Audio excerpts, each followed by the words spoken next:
Nancy and I had an awesome time touring the Holy Land during 2007. On the 27th of November, we arrived at Ben Gurion Airport in Tel Aviv and had a short coach ride to Netanya. From our hotel we had a beautiful view overlooking the Mediterranean Sea. Following morning, after breakfast we set off for Caesarea and then Mount Carmel. After lunch we visited Nazareth and Cana, and by dinner time that day we had arrived at our second hotel in Tiberias. From Tiberias we circled the entire Lake of Galilee, visiting first of all Yardenit, which is the traditional baptismal site on the River Jordan, then Kursi, Bethsaida, Capernaum. Then we went from there to Magdala, then up onto the Mount of Beatitudes, and then from Nof Ginosar Kibbutz we sailed a beautiful sail on a boat that would be similar to those of the fishermen in Jesus' day back to our hotel in Tiberias. The second day we went up to the Mount of Transfiguration and Mount Tabor, then toured down the Jordan Valley to Jericho in Palestine, and then we went up onto the Mount of Temptation.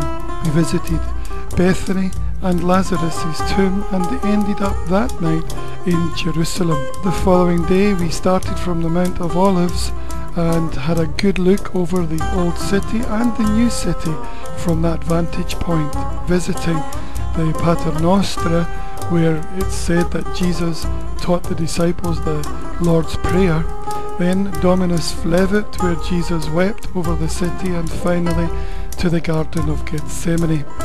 From there, after lunch, we went up into Mount Zion and we had a good tour around the area, visiting a model of Jerusalem that clearly shows all the areas as they would have been in Jesus' day.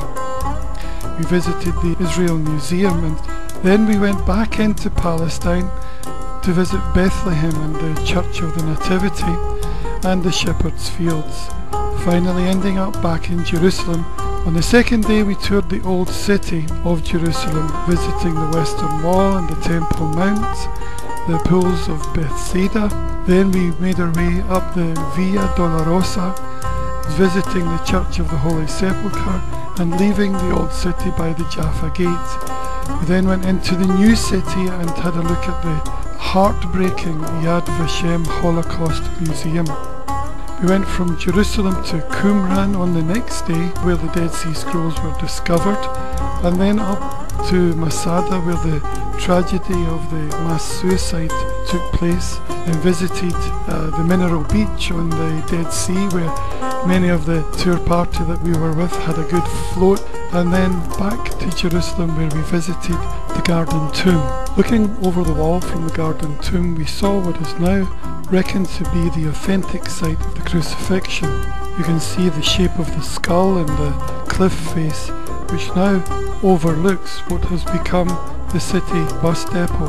That's a place of much coming and going, a very public place, and in Jesus' day it would also be a crossroads, a meeting place, and therefore by Roman standards a place of public humiliation. We left on the 4th of December early in the morning to go back to Ben Gurion Airport and make our way from there to Glasgow via London. It was a life-changing visit, not our first visit to the Holy Land, but certainly not our last. We're expecting to take tours during 2008. We know that anyone who visits the Holy Land will be impacted and changed forever. It's no cliche to say that you walk in the footsteps of Jesus.